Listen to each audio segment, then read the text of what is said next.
sino que sois ciudadanos del pueblo de Dios y miembros de la familia de Dios.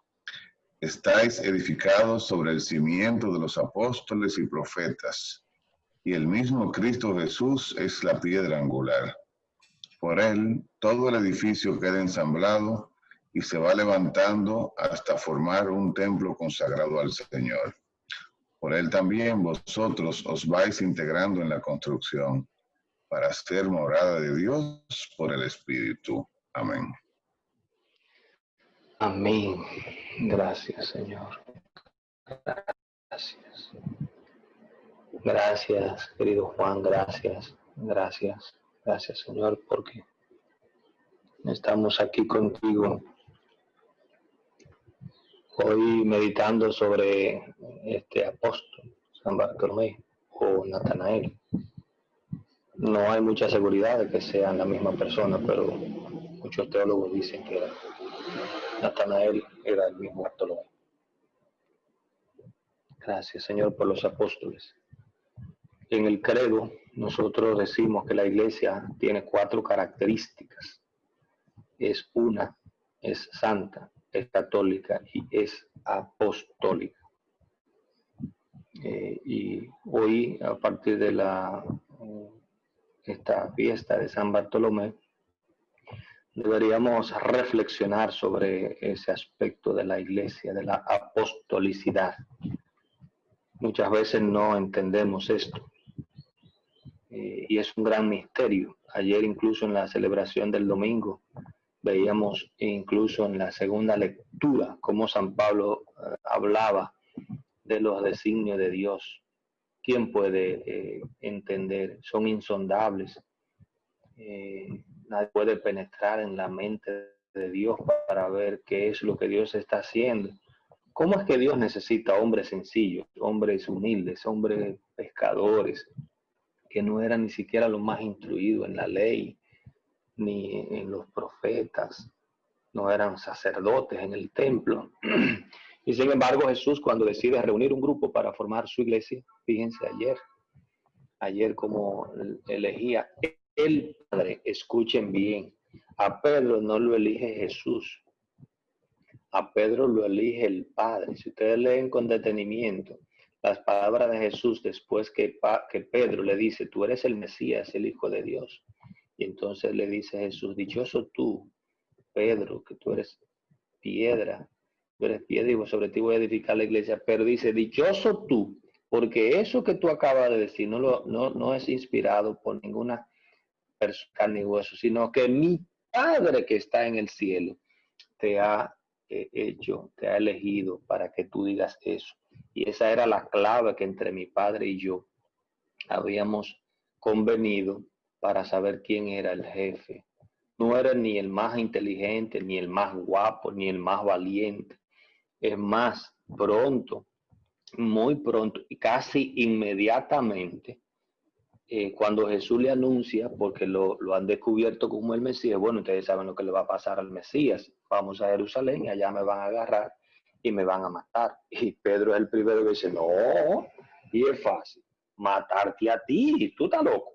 Y entonces ahí Jesús le dice, apártate de mi vista, Satanás.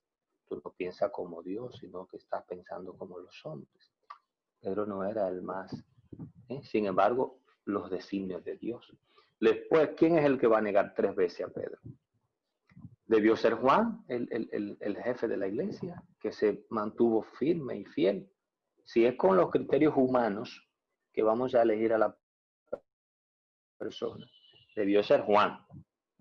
Fue el más valiente de todos, que cuidaba a su madre, etcétera, etcétera. Pero el Padre, que es el que sabe lo que hace, eligió a Pedro. Y ahí Jesús le dice, tú eres Pedro, y sobre esta piedra edificaré mi iglesia. Los designios de Dios, ¿quién va a entrar? Y por eso son misterios. La misma iglesia es un misterio. La palabra sacramento viene de mysterium. La iglesia es un sacramento. Y la iglesia como tal es un misterio. No tratemos de explicar las cosas que son misterios. No la podemos entender. Lo único que podemos pedirle a Dios, Dios mío, ayúdame a aceptar esto, porque es un misterio. Es un misterio. ¿Por qué Dios está eligiendo a hombres concretos para ordenar a los sacerdotes, para sentarlo en un confesionario y ahí cumplir lo último que le dice a Pedro? Tú eres Pedro, y lo que tú ates en la tierra quedará atado en el cielo, y lo que desates en la tierra quedará desatado en el cielo. Te traspaso el poder de administrar mi misericordia. Mi misericordia tú eres que la va a administrar. ¿Cómo es que un hombre, una criatura, un ser humano débil y frágil, pero ordenado sacerdote, un ordenado sacerdote, ahora es quien administra la misericordia de Dios? ¿Cómo podemos entender eso? Ni se lo trate de explicar a nadie tampoco. No se lo trate de explicar porque no se va a entender. Eso se acepta y punto. Eso se tiene fe y punto. Eso se confía en eso y punto. Pues no hay forma de explicárselo. Y por eso cuando nosotros encontramos una fiesta de un apóstol, nosotros tenemos que decir qué es lo que Dios está haciendo a través de hombres y mujeres concretos, llamándolos. Te llamo a ti. Yo te llamo a ti. Ya veré qué hago contigo. Acepta este llamado. Ah, no, Señor, mira que yo no sé hablar. ¿Cómo tú me vas a hacer? Ven, Moisés, Jeremías, Señor, pero soy un hombre que no sabe usar la lengua. Ven, que yo te capacitaré. Dejarse usar por Dios. Entonces, ¿cuál es la condición de los apóstoles? Quizás nosotros, que muchísimas veces los apóstoles, pero no los conocemos a profundidad. ¿De qué vivían los apóstoles? ¿Cuáles eran sus profesiones? ¿Cuál era incluso su nivel de instrucción? Los apóstoles en lo social pertenecían a lo que pudiéramos llamar una clase media, en sentido estricto. No eran tampoco los más pobres. Juan y Santiago, los hijos de Zebedeo, vivían de la pesca. Los pescadores no vivían mal. Tenían una barca propia. Lo vemos cuando están con su maestro, Juan el Bautista, pescando, y Jesús pasa y le dice, ahí el Cordero de Dios. Estaban en su barca, ¿no? Similar a la situación de Simón y Andrés, de Pedro y su hermano Andrés, eran también pescadores. Felipe y Bartolomé, a este que nosotros le celebramos la fiesta de hoy, vivían probablemente en la región ribeña del lago. Alternan oficio de pesca, otras profesiones como la artesanía, muchos eran pastores de ovejas o labranza, eran agricultores. En lo cultural, pues poseían fundamentalmente una educación de el conocimiento de la ley. Todo judío tenía que conocer la ley. No necesariamente eran personas instruidas con grandes ciencias como San Pablo, era el intelectual del grupo. Conocían el arameo, el griego común, que era la lengua que se hablaba en Cafarnaúm y en esas zonas aledañas. En lo religioso eran almas sinceras, asiduos en la sinagoga los sábados, cumplían sin escrúpulos mínimos la ley, encendidos en la esperanza del Mesías, entregado de lleno al ideal de salvación de Israel por el maestro que predicaba, aunque algunas veces se dejaran llevar de interpretaciones algo terrenas. Vemos cómo Jesús incluso tiene que luchar con eso. Ponme a tu derecha y a tu izquierda a mis hijos, le dice la madre de los Zebedeos. Cultivaron una lealtad a Jesús.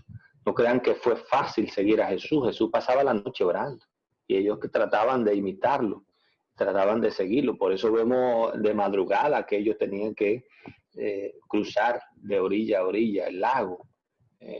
No era fácil. Probablemente ni siquiera dormían mucho los pobres.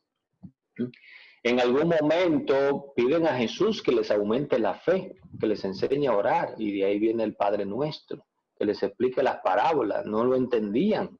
No entendían muchas cosas. Los apóstoles, como nosotros, entendemos muchas cosas. Y por eso a veces cuando llegaban a la casa de Jesús, porque los discípulos vivían con el Maestro, los discípulos de Jesús, los apóstoles, tuvieron que abandonar su familia. Es un elemento importante.